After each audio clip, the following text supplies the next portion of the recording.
Friends அஸ்ஸலாமு அலைக்கும். இன்றைக்கி நம்ம வந்து ஒரு கீர் ரெசிபி பார்க்கலாம். அதுக்கு தேவையான ஜவ்வரிசி நான் வந்து கொஞ்சம் நேரம் ஊற வச்சேன். அதுக்கப்புறம் 1/4 கப் பாதாம், கொஞ்சோண்டு பாஸ்மதி ரைஸ் எடுத்துருக்கேன். இதை வந்து ஊற வச்சுருக்கேன். இப்போ நம்ம மிக்ஸி ஜாரில் ஒரு பேஸ்ட் மாதிரி அரைச்சிக்கலாம்.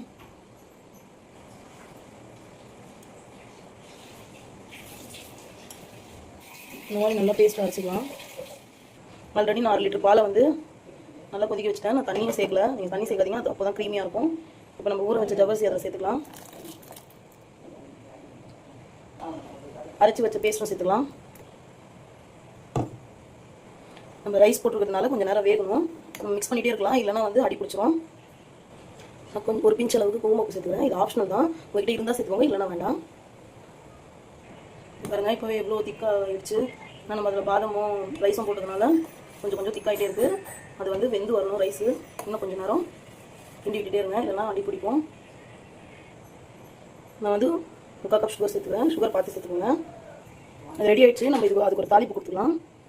நான் ஒரு 2 ஸ்பூன் நெய் சேர்த்துருக்கேன். நெய் சூடாகட்டும்.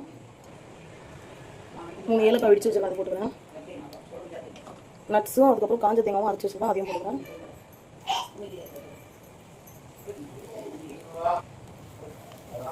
ஃப்ரை பண்ணதில் இதில் போட்டுக்கலாம்.